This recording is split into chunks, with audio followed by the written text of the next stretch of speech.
Senhoras e senhores, muito boa noite. Estamos aqui mais uma vez. Agora, toda semana, nós temos um encontro marcado. Nossos amigos aqui, o SENAC, junto com a Cachaça Trade Fair e a Wine Trade Fair, nos organizamos para que até maio do ano que vem, toda semana, nós vamos trazer um convidado especial, um docente do SENAC São Paulo, vai apresentar para nós, vai nos brindar com uma palestra sempre com um tema pertinente ao nosso assunto, um tema voltado para o nosso dia a dia de trabalho, que vai sempre acrescentar alguma coisa, algum item novo, ou então aquele item que incomoda a gente todos os dias e que a gente não sabe resolver e que eles vão dar uma luz para o nosso trabalho do dia a dia. Hoje, nós estamos recebendo aqui o professor Gabriel Coletti. Ele vai trazer um assunto que todo mundo fala, que a gente fala todo dia sobre qualidade. Mas o que é mesmo qualidade? Você sabe o que é qualidade? Todo mundo fala sobre qualidade. Mas na hora mesmo, na hora de aplicar a qualidade, na hora de que você vai aplicar a qualidade para atender o seu cliente, às vezes a gente peca. O cliente sai insatisfeito, não volta. E é sempre nos pequenos detalhes, na gestão do serviço de alimentos e bebidas, é que você perde aquele cliente que era fiel e que para você recuperar aquele cliente faz a grande diferença. É muito fácil perder o cliente e ganhar o cliente é muito difícil. E a qualidade do seu serviço é que vai fazer toda a diferença. Eu tenho certeza que o professor vai nos trazer um diferencial sobre qualidade, sobre a prestação de um serviço de qualidade dentro do ambiente de alimentos e bebida, que é o que trata a nossa feira Cachaça Trade Fair e a Wine Trade Fair. Nós trabalhamos nesse setor de alimentos e bebidas, nós trabalhamos no setor de bebidas adultas, como eu gosto de chamar, e nós nos preparamos para receber o nosso cliente todos os dias, nos bares, nos restaurantes, nas casas de conveniência, no nosso negócio de venda de bebidas pequeno, nos grandes negócios, nos grandes supermercados. Independente do tamanho do nosso negócio, que nós trabalhamos com bebidas, nós precisamos prestar atenção na qualidade de serviço, seja na venda do produto, seja na venda do serviço, qualidade é fundamental. Então, hoje nós vamos aprender um pouquinho mais sobre um assunto que todo mundo fala, mas pouca gente pratica. Se vocês quiserem se programar para assistir às próximas palestras do SENAC, junto com a feira Cachaça Trade Fair e a Wine Trade Fair, entra no site, que vocês olham aí embaixo, é winetradefair.com.br e cachaçatradefair.com.br. No auditório, você vai encontrar todas as palestras que já foram aqui apresentadas, e na parte de agenda, você vai encontrar a programação futura para que você possa se programar para assistir. Normalmente é no meio da semana, às 8 horas da noite, entre quarta e quinta-feira. Assim você se programa e você pode nos acompanhar semanalmente. E depois, em maio, de 10 a 12 de maio, você vai poder ver presencialmente, durante a feira, os nossos palestrantes que vão nos brindar presencialmente. Deixo vocês com o professor Gabriel Coletti, que vocês aproveitem bastante a palestra de hoje. Tem uma boa palestra. Professor, é com você. Obrigado, Zoraida. Meus caros e caras, boa noite a todos. É um prazer estar aqui em conjunto. Fico muito feliz pelo convite. Agradeço a oportunidade de estar aqui junto a vocês para a gente poder falar um pouquinho sobre o nosso mercado, né, sobre o mercado de bebidas, sobre o mercado de alimentos, né, todo o nosso setor muito integrado nos últimos anos, né, muito fortemente integrado, que passou por sérias instabilidades, né, nos últimos 2 anos, mas que dá indícios aí de uma boa tendência de retomada. E hoje eu quero trazer para vocês, no nosso bate-papo, né, na nossa palestra, depois aí com direito claro, algumas perguntas, para a gente conversar um pouquinho sobre a qualidade no serviço de alimentos e bebidas.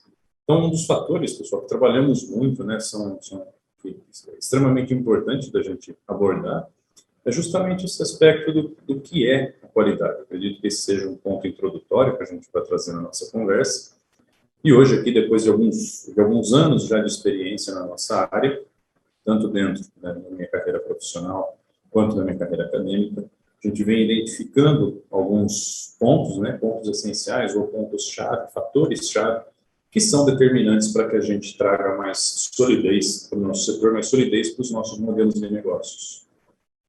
Então, inicialmente, né, um pouquinho sobre, sou professor aqui do Centro Universitário Senac, do campus de Águas de São Pedro, atuo nos cursos de graduação em hotelaria e gastronomia e nos cursos de pós-graduação ofertados pela instituição. Trabalho aqui todo o aspecto da parte de serviços, uma parte também de bebidas e algumas outras orientações de projetos. Eu sou formado, né, em hotelaria aqui pela unidade, né, pelo Centro Universitário Senac. Sou pós-graduado em gestão de negócios de alimentação também pela mesma instituição. E atualmente eu sou doutorando, né, e já sou mestre em economia pela Unesp, essa é da trajetória de formação. Com experiência profissional, né, fui trilhando minha carreira dentro aí do mercado enquanto fazia meu processo de formação. Trabalhei na operação e na gestão de negócios de alimentação, mais especificamente com foco em bares e restaurantes. Inicialmente, né, falamos muito sobre a qualidade no serviço de alimentos e bebidas. Poxa, mas quando a gente pensa em qualidade, a gente chega nesse debate, talvez aí, daqui a alguns minutinhos. Fala bastante, principalmente, das características do serviço de alimentos e bebidas. Esse é um dos pontos que a gente tem que entender, compreender, antes que a gente possa adentrar no debate. Nós paramos e sempre nós direcionamos, nós somos muito focados na pergunta sobre o que é a qualidade, sobre o que é a qualidade. E diversas vezes nós deixamos de pensar no que exatamente é a nossa estrutura dentro do setor. Quais são as principais características? É verdade que é um setor extremamente heterogêneo. Existe muita diferenciação entre os modelos de negócios. E isso faz com que, ocasionalmente, a gente tenha algumas dificuldades em estabelecer alguma taxonomia. Isso tem dificuldade em trazer alguns elementos de classificação. Contudo, né, essa característica do setor, toda essa heterogeneidade, essa diferenciação de diversos modelos de negócios, não impede que a gente tenha alguns elementos em comum com relação a isso. Uma das características que a gente tem, né, que nós temos aí como definição dos modelos de alimentos e bebidas, por exemplo, é uma diferenciação de hard e soft services. Isso já na literatura e na prática já tem alguns anos, e o que quer dizer isso? Aqui trago para vocês, né, justamente do consumo dos serviços, estando na condição intrínseca, né, a necessidade ou não da realização do serviço na localização física. O que é esse ponto? Primeira diferenciação. Hard services são aqueles modelos de serviços, ou modelos de negócios e serviços que não têm a necessidade da estrutura física ou da localidade do cliente estar presente na localidade para a prestação do serviço. Os soft services, já na contramão, né, se faz necessária a presença do cliente em loco para que a prestação do serviço ocorra.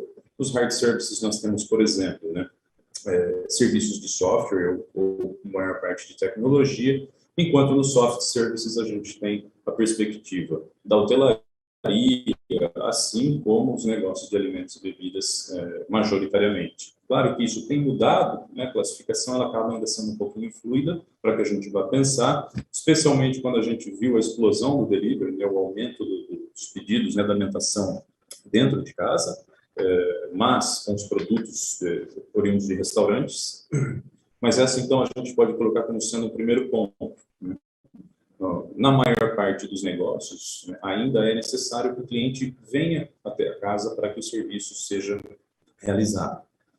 Um outro ponto, que é um elemento muito importante quando a gente fala de serviços, modelos, negócios de alimentação, é justamente um aspecto chamado inseparabilidade. Inseparabilidade em alimentos e bebidas quer dizer o quê? Que, à medida em que produzimos determinado insumo ou serviço, matéria-prima, transformamos a matéria-prima, e comercializamos, a produção e o consumo acabam sendo simultâneos. Ou seja, né, nós não temos grande margem, diferentemente do que ocorre na indústria, para fazer um controle de qualidade. Então, essa inseparabilidade do consumo e da produção faz com que as etapas do serviço tenham que ser extremamente afinadas, como se fosse uma engrenagem funcionando dentro, muito azeitadamente, numa condição de alinhamento, de perfeição, quase, para que não haja, claro, nenhum aspecto negativo da experiência do cliente. Outro ponto, quando a gente vai pensar em alimentos e bebidas, é justamente que a maior parte dos produtos, né, depois de produzidos, obviamente, eles não são estocáveis. Então, dentro disso, justamente essa condição muito sinérgica, né, da operação, ela trabalha no sentido de promover um controle de perdas, né, quase que uma assertividade da operação, um funcionamento integral de todos os seus aspectos. E, por fim, né, nós temos uma outra característica, dentre tantas outras possíveis, né, como aspecto central do alimentos e bebidas, é quase como uma relação dualista entre tangibilidade e intangibilidade. Tem-se muito, né, que o serviço é intangível, mas não é 100% isso, isso não é plenamente necessário. Quando a gente pensa em alimentos e bebidas, nós temos produtos tangíveis, como a gente tem preparações, como nós temos bebidas que são comercializadas dentro do estabelecimento, e nós temos aspectos intangíveis também dentro do nosso modelo de negócio, que tem todo o ambiente, todo o serviço, toda a estrutura por detrás dele, que vai um pouquinho além do que são os produtos. Então, existe essa mescla de fatores que acabam tornando esse serviço de alimentos e bebidas extremamente particular. E essa particularidade ela tem relação direta com uma boa gestão, especialmente com uma boa gestão da operação. A integração desses fatores acaba requerendo atenção específica, justamente, principalmente ao cliente, quando a gente pensa na necessidade de receber o cliente fora da sua casa, da sua residência, quando ele sai para buscar uma nova experiência, para buscar novos horizontes aí dentro da gastronomia, dentro das bebidas, sobre como existe uma necessidade de um controle muito acertado sobre os processos de produção e de atendimento, sobre o que é tangível, sobre o que é intangível, que a gente vai mexer com uma série de aspectos que têm reflexo no processo dentro de alimentos e bebidas. Quando a gente pensa esses fatores básicos, eles dão algumas das características determinantes para o que é a maior parte, né, desses serviços. Então, a gente consegue entender as necessidades, um pouquinho dessas necessidades dos empreendimentos do setor. E quais são alguns pontos sensíveis quando a gente vai pensar, tanto na relação com o cliente, quanto em aspectos operacionais. E aí isso faz com que a gente vá, né, e aí traz para a máxima que eu gostei até de bolar, de pensar em trazer para vocês sobre esse debate. Todo e qualquer estabelecimento pelo que eu já passei, seja dentro do mercado, seja com alunos, seja com colegas de profissão, se a gente fizesse a seguinte pergunta, né, qualidade é importante para negócios de alimentação, né, para serviços de alimentos e bebidas? Toda e qualquer pessoa vai responder que sim. E aí, à medida que a gente vai desenvolvendo alguns pontos da conversa, a gente começa e para pensar, né? Ok, mas o que é qualidade? Defina a qualidade. Esse é um exercício que eu gosto de fazer. À medida que a gente vai parando para refletir sobre a qualidade, boa comida, boa bebida, bom atendimento, um ambiente legal, sempre me deparo com definições muito subjetivas do que é essa representação da qualidade. E isso acaba tornando um pouquinho difícil. Quando o entendimento, né, toda a nossa gestão, quando a gente pega algo que está um pouquinho borroso para nós, no nosso entendimento, fica um pouquinho difícil da gente realizar ações específicas direcionadas para a qualidade, já que a gente tem dificuldade em entendê-la. E isso é uma frequente. Muitos negócios de alimentos e bebidas, sejam de pequeno forte, que às vezes não passam por um processo de assessoria, que às vezes não teve um processo de qualificação, né, incorrem às vezes na concentração de tarefas, acabam tendo um pouquinho de limitações e ocasionalmente algumas dificuldades nesse entendimento sobre o mercado, sobre essa relação que a empresa tem dentro daquele mercado, dentro daquele setor. Ok? Qualidade, pessoal, puxando então, né, deixando esse questionamento, se a gente fosse parar para pensar um pouquinho, estaria atrelado aqui. Deixo essa questão para vocês. Qual que é um determinante da qualidade? O que faz a gente acreditar na qualidade? Tem que ser algo bom. É algo cabível? É algo tangível? Para nós fica um pouco difícil, né? Para você pensar no que é bom para a operação, acaba ficando um pouquinho difícil. Então, a gente evolui um pouquinho na nossa debate, né, na nossa discussão, pensando que a qualidade tem alguns aspectos que a gente tem que pensar sobre ela, que é justamente uma relação direta com a expectativa. Né? E aí a gente perguntaria, né, o que o cliente espera do serviço? Então, é uma relação de duas vias, e algumas perguntas-chave, elas surgem no sentido de orientar o nosso serviço, né, a nossa gestão, para pensar como a gente trabalha essa ponte entre qualidade e expectativa. Já que a gente está falando da qualidade, a gente está falando de algo muito mais pensado, por exemplo, qual é a origem do cliente? Essa é uma questão que a gente deve sempre fazer a nós mesmos. Né? Qual é o nosso perfil? Onde a gente está localizado dentro da cidade? Né? Qual é o meu perfil de cliente? Eles são determinantes de algum bairro da cidade? Eles são dos entornos? Eles são clientes em trânsito, que é uma via muito particular? Ou é uma questão, às vezes, de funcionalidade? Ou, às vezes, é uma questão de oportunidade, como no turismo, se você tem o turismo numa área muito concentrada de passantes. Ou, às vezes, o cliente viu pelas redes sociais, a gente já conseguiu determinado grau de impulsionamento, ou de penetração dentro das redes sociais.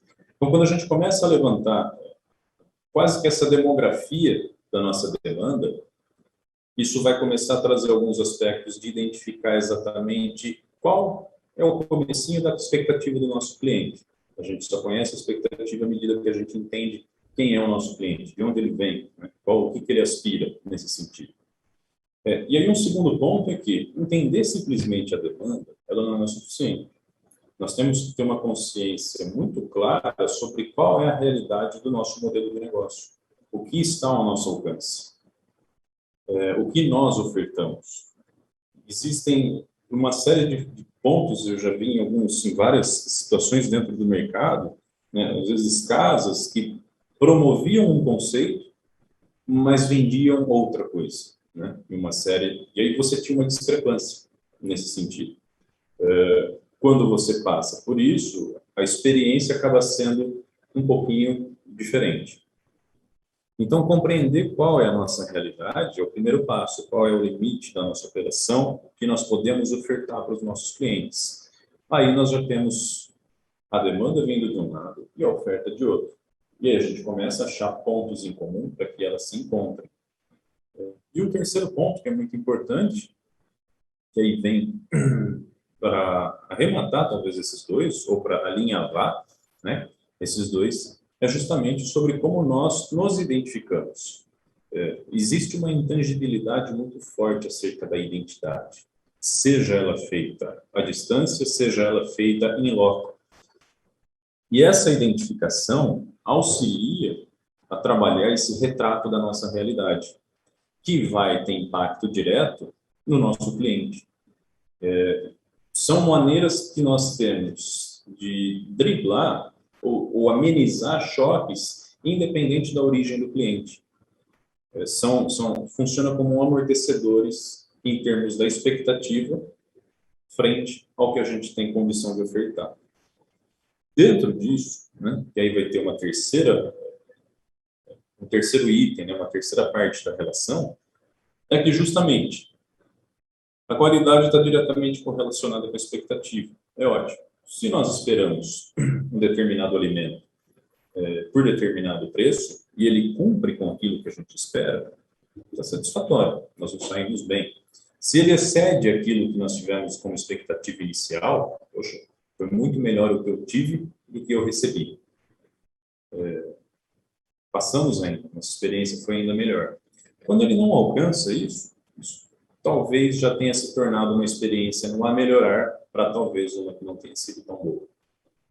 Isso ocorre com alimentos e isso ocorre também com as bebidas. E tudo isso passa pela percepção do cliente. Percepção do cliente vai ser esse determinante nessa tríade: qualidade, expectativa e percepção.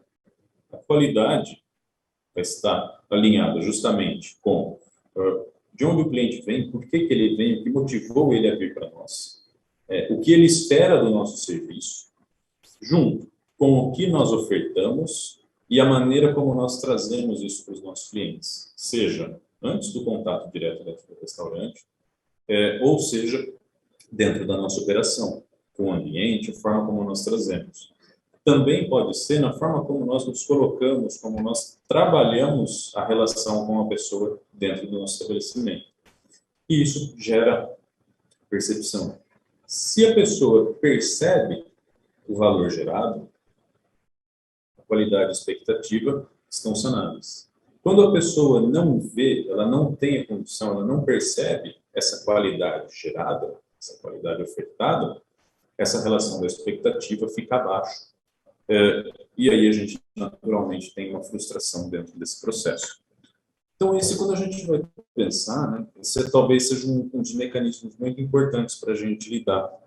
Por quê? A expectativa do cliente, ela vem de uma série de motivações.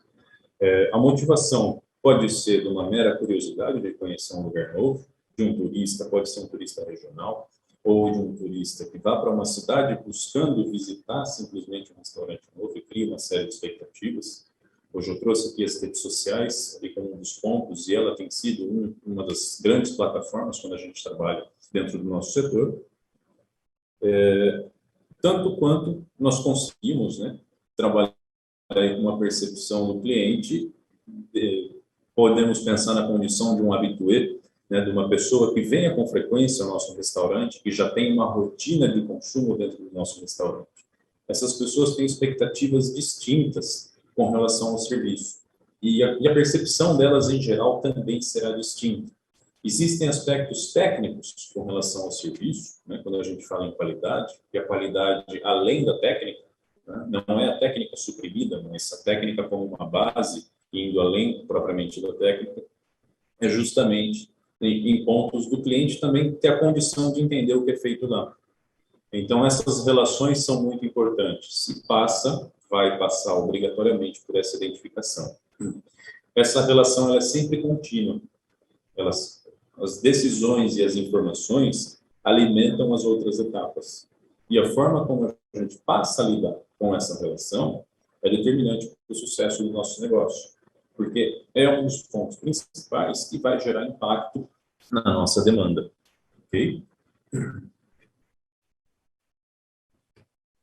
Aqui alguns pontos que eu trago de relação entre qualidade, expectativa e percepção.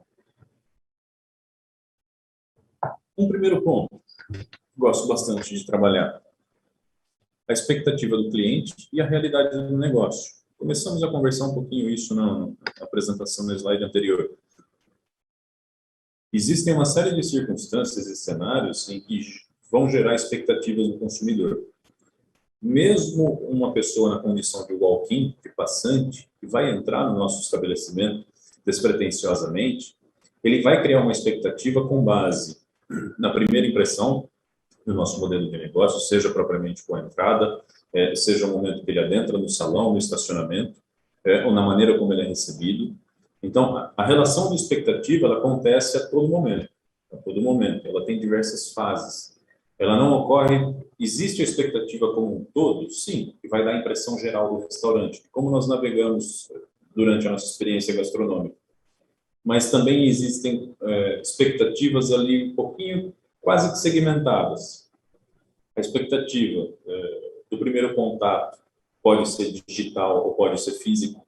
a expectativa de quando você chega no restaurante, quando você é recebido, né, num primeiro aspecto, no primeiro ponto aí da hospitalidade, né, esses talvez sejam os dois primeiros pontos de contato do cliente com os modelos de negócios. Depois, quando ele passa a ser parte do serviço, né, quando ele integra o serviço na condição de cliente, trazendo alimentos, trazendo as bebidas, em todo o processo da experiência dele, no que ele percebe do salão, no que ele percebe da cozinha, no que ele percebe dos pratos. Então, a todo momento, a expectativa do cliente, ela vem sendo trabalhada, ela vem sendo mudada, e ela passa por fases. E isso a gente carrega durante todo o caminho que ele faz enquanto ele estiver conosco. E isso tem uma relação direta com a realidade do negócio. Em alguns momentos, a gente não pode deixar aspectos, por exemplo, como de comunicação, gerar expectativas distintas do que a nossa operação oferece. Dentro desses pontos, as redes sociais vêm trazendo muitos benefícios para negócios de alimentação, para negócios de bebidas, negócios de A&B, e ao mesmo tempo em que elas podem também agir no sentido de elevar demais a expectativa dos nossos clientes, quando às vezes a nossa operação não está preparada para alcançar o patamar que a gente criou na expectativa inicialmente. Então, esse choque não é interessante que ele aconteça. É sempre interessante a gente pensar, poxa, a gente deve pensar num negócio, então, com baixas expectativas para que a gente termine por cima. Talvez o mais adequado seja, né, obrigatoriamente entregar o que nós nos propomos a entregar, sempre, né, em termos de operação, em termos de produtos, e sempre que possível fazer alguma diferenciação. Essa diferenciação a gente vê em uma série de outros fatores, em alguns aspectos extremamente intangíveis, na relação com as pessoas, na ambientação, em como a pessoa é trabalhada dentro da relação do estabelecimento. Isso é extremamente importante. Isso está concentrado na mão de algumas pessoas dentro da empresa que tem papel-chave para que isso aconteça. Outro aspecto para isso, né? Produtos e serviços ofertados frente ao que lhe é entregue, né? Frente ao que entregamos para os clientes. Talvez a primeira frustração, né? A gente entende essa diferenciação quando nós vamos pensar em redes de fast food. Aquela expectativa do que é a foto do lanche, por exemplo, do que é a foto do prato e o que efetivamente a gente recebe. Essa talvez seja um dos exemplos mais francos que a gente tem em termos de entrega de produtos e serviços com relação à expectativa e à realidade. Existe uma necessidade muito forte de que nós tenhamos produtos padronizados, produtos aplicados em técnicas, com o domínio adequado das técnicas, e de serviços que também permeiem, né, essas características tangíveis e intangíveis e que vão entregar exatamente o que a gente propõe ao cliente. Algo distinto disso, né, não é um aspecto muito interessante, o que vai gerar impressões positivas. Dei o exemplo agora do lanche, por exemplo. Aquilo é uma percepção, é um aspecto visual. Vende-se, né, uma determinada imagem e a gente recebe outra. Mas isso pode ser ainda mais grave, né, no caso da gente ter determinado produto, algo muito simples que as pessoas consomem frequentemente, como, por exemplo, uma batata frita. Tem uma técnica de cocção específica, tem um modo de serviço, mas caso ela chega fora das conformidades, né, se ela chegar murcha, se ela chegar fria, se ela chegar com um gosto ou um óleo que teve uma contaminação cruzada com algum outro alimento, que deixou algum tipo de sabor, a gente gera automaticamente uma experiência que não é positiva para a pessoa. Então, o produto, mesmo, né, sem estar apresentado, né, a hora que ele chegar à mesa, ele vai estar com um aspecto negativo, e isso vai ter impacto justamente porque há aquela inseparabilidade do serviço, né? Ele foi produzido e ele é consumido simultaneamente. O controle de qualidade, a janela de controle de qualidade dentro da operação de alimentos e bebidas é extremamente curta. E ela depende muito da percepção dos funcionários, né? Especialmente de quem está envolvido na operação. Um outro ponto, né, que eu acho muito interessante para trabalhar com vocês é falar sobre o atendimento projetado e o que é efetivamente cedido. Existem características dos estabelecimentos, né? Todas as empresas têm uma cultura organizacional. Nós temos uma forma de falar, nós temos uma forma de abordar os clientes. Algumas são mais despojadas, algumas são mais formais, outras permitem uma relação muito próxima do cliente. Claro, requer um entendimento sobre as situações. Existem limites, tem clientes que gostam de ficar extremamente à vontade com as pessoas da casa, mas claro que isso tem uma limitação. E a gente pensa o atendimento, às vezes, você faz um dimensionamento de todo o atendimento, você faz todo o treinamento pensado para uma operação, e às vezes ela não está ocorrendo da maneira como a gente pensa, ou talvez o atendimento não tenha sido satisfatório.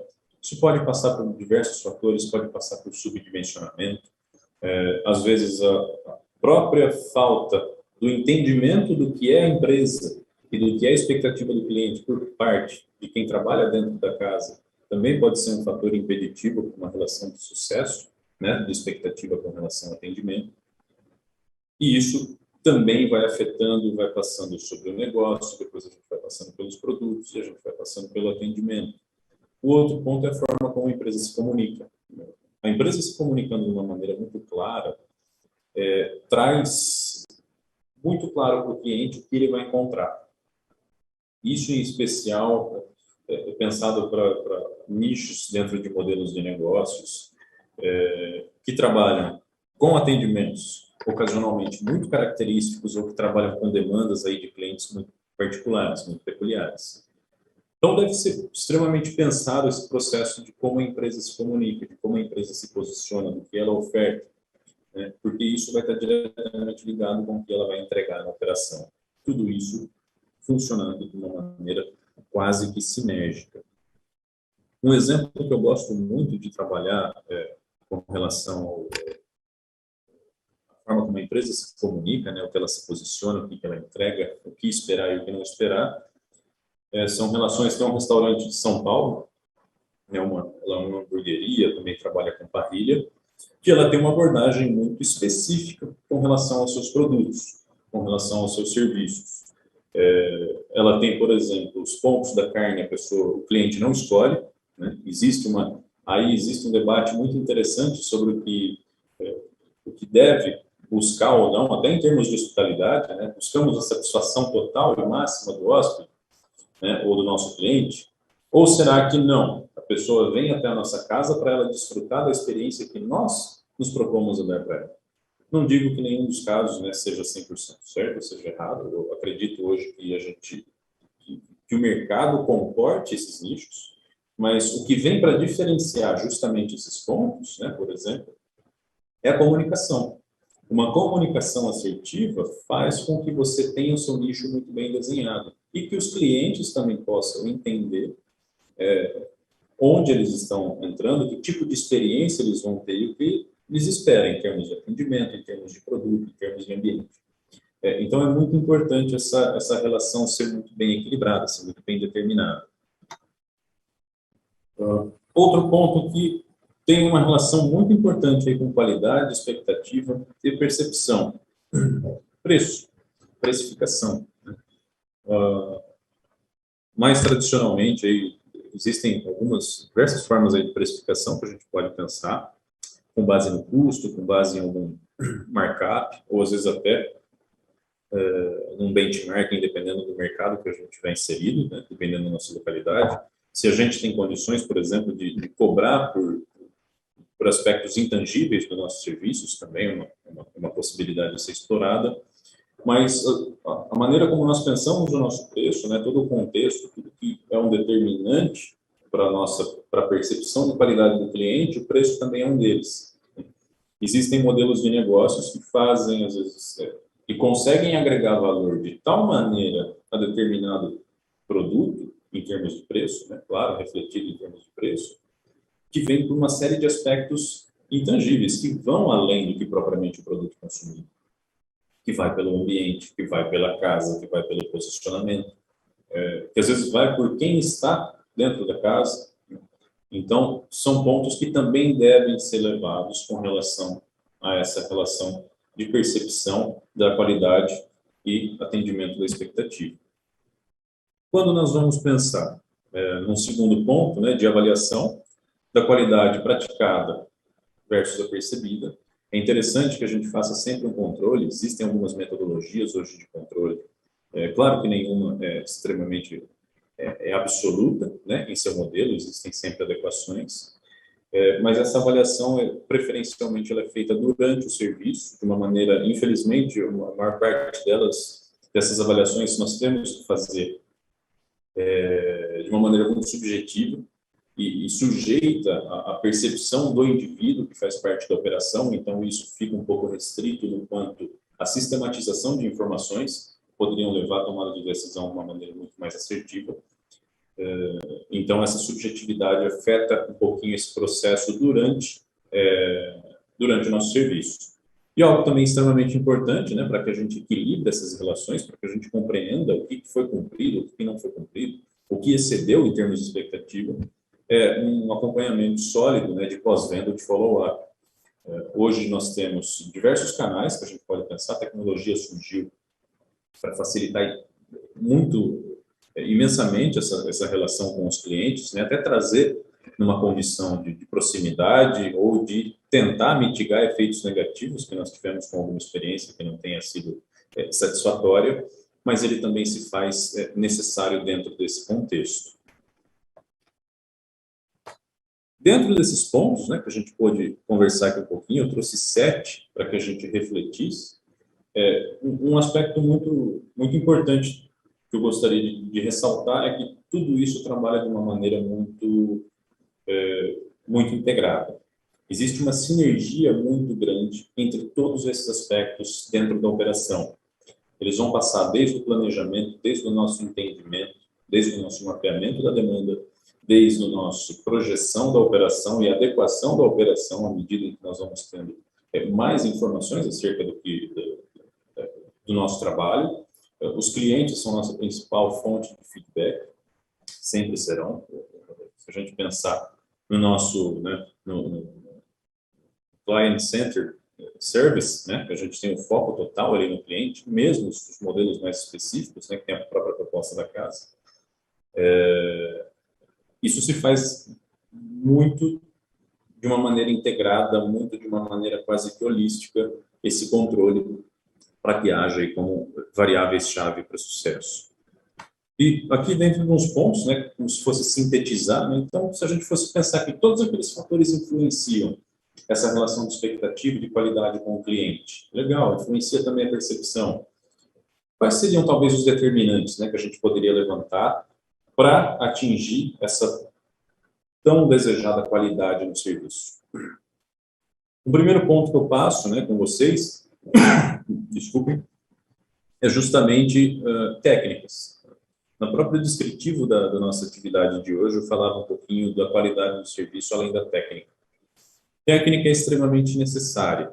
Ela é uma parte, ela é a fundação do nosso modelo de negócio. Técnicas aplicadas à cozinha, aos processos, às vendas, ao serviço. Então, ela traz uma aplicação adequada de toda a operação, que garante a todos nós uma padronização. Essa padronização está diretamente ligada com a expectativa do cliente, especialmente do cliente que retorna. O cliente que teve uma boa experiência busca ter uma nova boa experiência. E isso, a expectativa é que isso se torne recorrente até que tenha o perfil do habitué, do consumo regular. E isso é muito importante porque traz uma qualificação do serviço.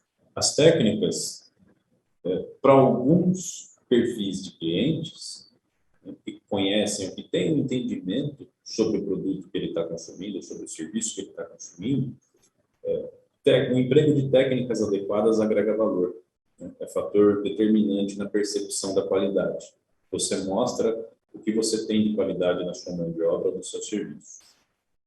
Outro fator-chave, né, para o sucesso, ou para sucesso, não vamos chamar de sucesso, mas outro fator determinante para a busca pela qualidade é justamente produtos e processos. Essa padronização que eu citei anteriormente, junto das técnicas, né, vai gerar, trabalha com uma expectativa de produtos por parte dos clientes ou por parte dos serviços. produtos e processos bem estruturados dentro da empresa, não quero bem estruturados, não necessariamente são engessados, não necessariamente é um manual, mas que eles sejam plenamente conhecidos e que, né, qualquer variação nesses produtos e processos fique a cargo de quase uma autogestão das pessoas envolvidas na operação. Também leva a um cenário de agilidade, uma agilidade que vai ser percebida pelo cliente, vai impactar positivamente o cliente. Diferente de rapidez, são aspectos diferentes dentro da operação. E produtos e processos levam a algo muito importante, que é controle, né? Felizmente, nos últimos anos, nós observamos uma redução na taxa de mortalidade das empresas de alimentos e bebidas, especialmente de micro e pequenas empresas. Claro, né, que os últimos 2 anos fizeram essa trajetória de ter uma alteração muito sensível, mas com um fenômeno, talvez aí o nosso ponto fora da curva. Mas isso vinha numa tendência de queda justamente por aumento desse controle.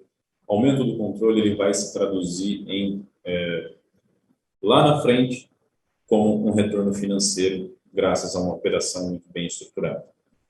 Outro ponto para a qualidade no serviço de alimentos e bebidas, tecnologia.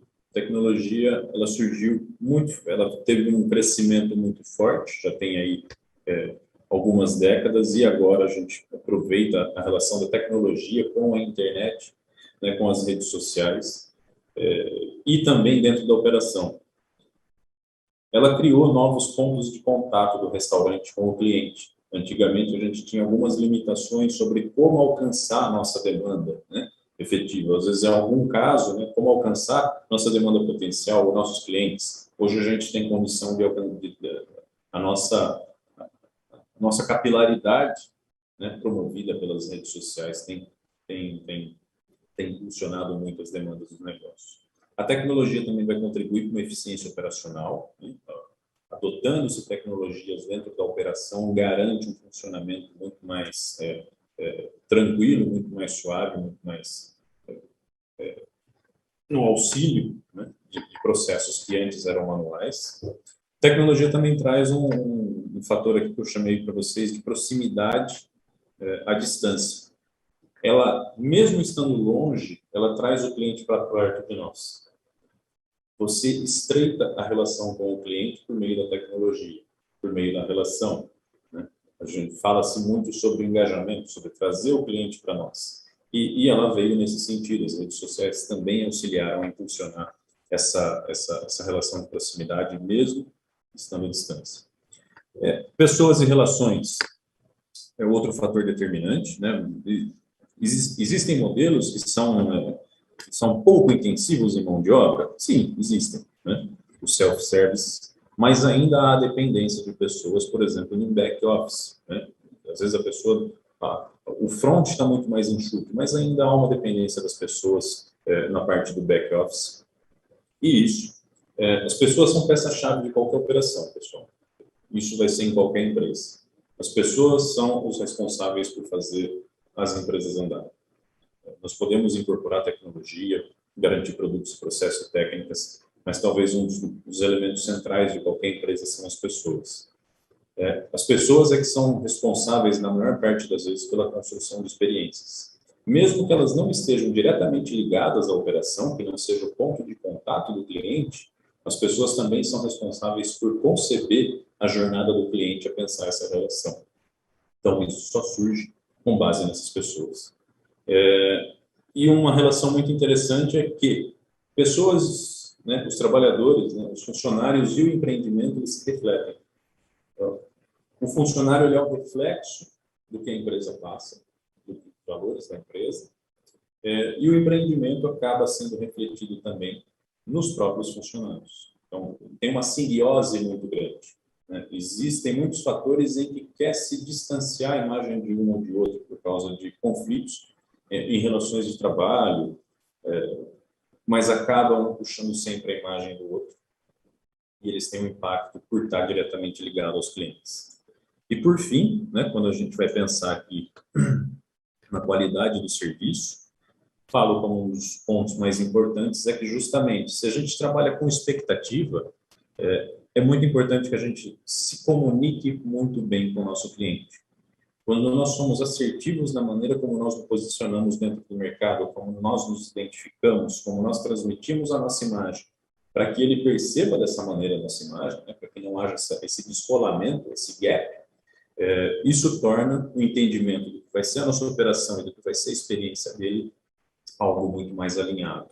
Né? E se a gente alinha essa expectativa, né, a gente traz aí uma sobreposição muito mais justa do que talvez seja essa relação de expectativa, percepção e qualidade. E, por fim, né, dentro da comunicação, a gente tem condição de realizar uma série de conteúdos para trabalhar a nossa identidade, para trabalhar ocasionalmente até questões de inbound marketing, para impulsionar a empresa, e relações muito mais personalizadas com os nossos clientes, voltando ali naquela relação de tecnologia da proximidade à distância. Trazemos ele para próximo, mesmo estando à distância, trata de uma relação muito especial, e isso alimenta cada vez mais essa fidelização. Eu vou começar por um dono de restaurante, o nome dele é o senhor Micael. Ele fez a seguinte pergunta: como passar uma boa impressão de qualidade para um cliente, para o cliente, se ele está trabalhando com delivery e o delivery tem uns entregadores que não é dele? Então, ele trabalha com iFood, com Uber Eats, ou até mesmo com motoboys freelas, né? Motoboys que não são funcionários deles, e ele não tem controle sobre essa entrega. Como é que ele faz para controlar isso? Você tem alguma informação? Você tem alguma dica para isso? Legal, Zoraia. A gente vai fazer, então vamos lá, a gente vai sequenciando as perguntas. Micael, acho que o delivery ele já era presente, né? Agora com a pandemia ele teve um crescimento sensível. E o principal desafio do delivery tem sido esse, né? Inclusive para grandes restaurantes renomados que tiveram que adaptar, né, muitos aspectos dos seus menus para atender os clientes dessa nova maneira. Eu acho que tocou num ponto muito importante que fala sobre a relação trabalhista, sobre não ter controle sobre quem faz a sua entrega, né? Porque ela acaba sendo uma relação que ela é custosa, ela é cara para o empregador, e ao mesmo tempo em que ela acaba sendo uma solução dentro dos aplicativos, por exemplo, uma solução muito, muito objetiva. Ainda que custe caro, né, em termos de taxas. Mas quando a gente perde esse ponto do controle, realmente a gente perde contato com o nosso cliente sobre a nossa qualidade. Isso vai fazer, por exemplo, né, quando a gente vai pensar essa mesma relação para produtos físicos, fazendo uma analogia, a comercialização por meio de distribuidores. Você perde a comercialização direta e essa relação de proximidade. E ele acaba sendo entregue muito mais representado propriamente pelo aplicativo do que propriamente pelo nosso negócio. Uma das maneiras que a gente teria, que a gente tem pensado em alternativas, é justamente como levar o nosso produto. A alternativa do meio de transporte a gente tem pouquíssimo, né? Dependendo da cidade, a gente tem motos, carros ou até bicicletas. Um caminho que tem surgido, né, que tem despontado, são embalagens. O primeiro ponto é pensar se determinada preparação ela é adequada ao delivery. Alguns pratos simplesmente não podem ser transportados para o cliente nessa condição, né? Então, existe a necessidade de fazer uma adequação no nosso menu para que determinado prato, ou que a gente faça até uma alteração, seja viável de se entregue ao nosso cliente, de uma maneira que vai chegar minimamente apresentável. O investimento em embalagens adequadas para o transporte, ou para o tipo de produto que você quer levar, talvez seja uma das alternativas que a gente tem de diminuir, de mitigar o efeito negativo que a gente tem da ausência desse controle sobre a entrega. A pessoa recebe por um entregador de outra parte. Ok, mas ele recebe o nosso produto, a nossa embalagem, algo personalizado. Ele recebe de uma maneira que, mesmo que ela tenha sido mexida, né, ela mantém a sua própria estrutura. Então, investir, talvez, nessas embalagens surge aí como uma boa alternativa para quebrar esse distanciamento que a gente acaba tendo com o cliente especificamente para essa relação. Eu tive uma experiência ontem, um entregador freelance, uma gráfica tinha que me entregar um material, e o rapaz perdeu a hora, foi fazer várias entregas, e quando ele chegou no escritório, o escritório estava fechado. E ele tinha meu telefone, então ele me ligou e falou, eu cheguei atrasado, ia estar fechado, tem como deixar aqui? Eu falei, não tem como deixar aqui, porque não tem ninguém no escritório, e eu não posso ir aí te atender. Ele falou, onde você está? Eu falei, eu estou no endereço X. Ele falou, olhou no Waze e falou, é 4 quilômetros. Eu posso levar para você aí. Eu falei, mas quanto vai me custar? Porque quem errou foi a empresa, não fui eu, né? Eu já estava pagando o frete até lá. Ele falou, não, isso vai ficar por minha conta, porque eu me atrasei em outros clientes e eu vou levar para você e não vai ter nenhum custo. Eu falei, então tá aí o endereço e você me traz. E ele me trouxe. Eu achei tão proativo do entregador, assim, tão A sensibilidade da situação. sensibilidade dele, porque eu estava muito brava com a gráfica, que deveria ter me entregue dentro do horário comercial, era o prometido. Ela não tinha, na realidade, ela não tinha a culpa, porque ela tinha entregue na mão desse delivery, vamos dizer assim, às 3 da tarde, daria tempo mais do que suficiente para chegar nas minhas mãos até às 6 da tarde, e ele tinha pego mais entregas do que deveria, né, do que ele poderia entregar, e ele viu que ele tinha errado, então ele chegou após o horário, ele chegou quase 7 da noite, então ele como um pequeno empresário, porque ele não era nenhum iFood, assim, ele não tinha uma bandeira, né? Ele era o próprio entregador, e ele teve a iniciativa de falar, não, eu assumo o custo, eu vou aí te levar e te entregar. Então, eu achei assim que foi ele não deixou a gráfica, vamos dizer assim, mal atendida, e nem me deixou ser mal atendida. Então, achei que foi uma coisa proativa. Eu estou achando que essas pessoas que estão nesse meio de campo, nós estamos falando aqui agora, elas estão aprendendo a trabalhar com uma certa qualidade, mesmo sem treinamento, assim, aquela coisa de se aprender no dia a dia, sabe? Então, eu acho que esse trabalho de delivery, e eu recebi isso, eu recebi uma sacolinha da Graça, toda bonitinha, com o nome, tudo arrumadinho. Entretanto, se ele não tem essa iniciativa, tudo isso ia por água abaixo, porque eu ia ficar brava do mesmo jeito que eu não tinha recebido no prazo que eu tinha imaginado. Então, eu tenho a impressão que essas coisas estão se acertando um pouco, né? Não sei, mas eu tive essa sensação, isso ontem. Já tive outros problemas, mas isso foi um caso que aconteceu comigo. Eu queria deixar aqui registrado, que eu acho que esses meninos motoboy estão merecendo uma certa credibilidade por parte das empresas, porque nessa pandemia acho que eles estão fazendo um diferencial grande aí, tanto para empresas quanto para o consumidor, porque eles estão fazendo um meio de campo aí difícil. É bonito até de ver, eu acho que a transição do exemplo que eu coloquei, né, enquanto eu falava, de você ser focado no seu cliente, você trazer a melhor experiência possível, por mais que, né, poxa, ele corrigiu algo que ia te insatisfazer, né, que ia te gerar alguma Exatamente, ele insatisfação. corrigiu assim, a toque de caixa, né? Ele teve a iniciativa de fazer. E eu posso fazer, exato. Tanto que eu peguei o telefone dele, o nome dele, e registrei no meu celular, porque eu falei, se eu precisar de um serviço, eu vou te chamar. Ele falou, tá bom. Então, ele automaticamente ganhou uma cliente sem saber, eu uso esse serviço como empresa e ele ganhou uma cliente. Eu tenho uma outra pergunta. Ele não tem nenhum tipo de controle de qualidade ainda no negócio dele. Qual que é o primeiro passo que ele tem que dar? O controle talvez seja um dos... Em mercados de alimentos e bebidas, né, sempre que a gente vai começar a trabalhar, talvez o primeiro elemento de controle que a gente ensina, que a gente vai trazer, o mais básico de todos, por exemplo, é o de insumos. Que é de uma preparação, que é de uma ficha técnica.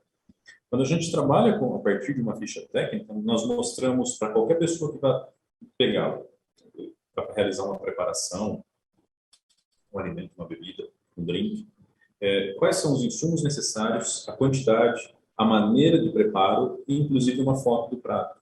esse talvez seja o nosso primeiro ponto de qualidade, que você padroniza a sua preparação. Qualquer pessoa que pega a sua ficha técnica, né, ela tem a condição de entender como ela é feita no seu passo a passo e de como ela deve ser apresentada. E isso a gente começa a crescer isso para todas as preparações do estabelecimento. É trabalhoso inicialmente, e ocasionalmente elas têm que ser revisadas, mas é parte necessária, porque ela evita, às vezes, uma série de perdas financeiras lá na frente, ou às vezes até na ausência de padronização da qualidade percebida pelo cliente. E aí depois nós vamos ampliando, né, esse nosso controle para outras etapas dentro do processo. O controle de matéria-prima ele é relativamente fácil de ser feito. O controle de elementos que envolvem processos já começa a ter um grau de elaboração um pouquinho maior. E isso também começa a se refletir num grau mais elevado de dificuldade quando a gente pega aspectos um pouquinho mais intangíveis relativos ao serviço, nas relações pessoais, de como abordar, de quais são os limites das pessoas dentro das diferentes situações sociais que a gente vive dentro de um restaurante, dentro de um modelo de negócio de alimentos e bebidas. Então, o ideal é que você tenha como ponto, né? Poxa, qual é a minha identidade e o que exatamente eu quero servir para os meus clientes? Perfeito. Esse é o ponto que eu tenho que manter, né? É isso que eu entrego para os meus clientes. Tem algum problema que precisa ser corrigido com o que eu estou servindo agora? Ou eu recebo algumas pontuações sobre isso. Você tem a condição de corrigir e você estipula aquilo como sendo o seu padrão. Assim como você faz isso com os processos dentro do seu salão, dentro da sua cozinha, para suas compras. Mesmo que você seja, se você for o único, né, responsável por alguns deles, ou se envolver mais pessoas. Quando você faz isso, você começa a ter algumas garantias. Geralmente, em empresas de pequeno porte, esse controle é feito muito mais de uma maneira tácita, né? A gente faz ali no dia a dia, no boca a boca, a gente mantém o padrão e ele fica muito retido a nós e às vezes é subjetivo para outras pessoas. Quando você tem isso um pouquinho melhor documentado, isso vai tornar esse processo muito mais fácil para você. Mas escale. Comece dos mais simples e vá aumentando, vá aumentando, vá aumentando. E incorpore sempre as pessoas da sua empresa para que elas compreendam a importância disso. Tá? Às vezes tem muita aleatoriedade, muitas pessoas, porque no outro emprego eu já fazia dessa maneira. Existe essa questão da identidade. Quando você consegue reforçar todos esses elementos para a pessoa, fazer com que elas entendam, elas que são as pessoas, um dos elementos chaves da nossa operação, isso se torna muito mais fácil quando a gente vai pensar nesse controle. Eu acho que é muito difícil a gente... acho que uma das coisas mais difíceis no dia a dia, independente do tipo de empresa, é você fazer com que todo o corpo da empresa, todas as pessoas da empresa compreendam as diretrizes de qualidade da empresa, né? Porque cada um tem um palpite, cada um tem uma ideia, cada um veio de um local onde o tema é tratado de uma forma, né? Eu acho que esse é um desafio do proprietário, um desafio do gerente, do gestor, né? Eu acho que isso é uma das grandes dificuldades. Eu tenho uma outra pergunta, que é a seguinte, ainda no assunto do delivery, você vai vendo que o delivery hoje é uma coisa que está na pauta aí de todo mundo, né? Mandar um bilhete escrito à mão, a partir de uma hamburgueria artesanal, estamos aí falando de uma empresa pequena, aumenta a percepção da qualidade, mesmo custando mais tempo, e aí, custando tempo, custa mais dinheiro, né? Ter recurso humano e recurso financeiro. Qual que é a sua opinião? Compensa? Eu acho que... Foi a empresa Manual da Grana. Manual. Ou a empresa chama Manual da Grana. Manual da Grana, legal. Eu preciso ler esse manual. Eu acho que tem duas abordagens nesse sentido. A primeira que a gente poderia sentar seria muito num benefício financeiro disso, eu acho. Por exemplo, quanto que isso custaria para a gente em termos de tempo? Tá, quantos lanches a gente vende numa noite, quanto tempo você leva para escrever cada bilhete? A gente multiplica o custo unitário de cada um desses bilhetes pelos lanches, ou pelas preparações, né, pelos pedidos, e faz a divisão pelo valor da hora, né, faz a multiplicação pelo valor da hora do funcionário. Eu acho muito frio para fazer essa abordagem. Tem bastante? Tem. Mas você traz, se a gente for até pensar, né, nessa relação, esse distanciamento do delivery, né, da pessoa com a empresa, eu acho gentil, eu acho uma boa forma de você demonstrar algum carinho pelo seu consumidor, mandando um bilhete entregue à mão, né, que ele tenha um bom aproveitamento, né, que ele possa ser assinado com os votos de uma boa refeição. Eu acho que é uma hospitalidade, é uma forma de você demonstrar carinho pela pessoa que está consumindo a sua refeição. É uma maneira de você se colocar próximo a ela, mesmo estando distante. Eu acho que isso tem alguma. Eu acho que deve ter algum. Por favor, né? Claro, tenham cuidados em termos de procedimento com relação à Covid, né? Tipos de contaminação. Tomem todas essas precauções, mas eu acho que deve ser ponderado, né? Se às vezes é um número exacerbado, muito grande, que você vai gastar um tempo muito grande, você tem que ver se isso compensa. Se a sua casa tem esse toque, se você quer dar esse toque para a sua casa, para os seus clientes, né? E qual que é a sua relação? Se você estiver pensando, às vezes, estritamente como forma de custo de gasto, às vezes seria legal você colocar no bilhetinho, por exemplo, né?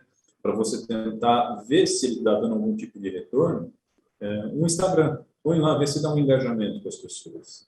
Ó, coloca esse bilhetinho, vem aqui com a gente, conta para a gente o nosso relato. Posta aí uma foto e conta para a gente o nosso relato.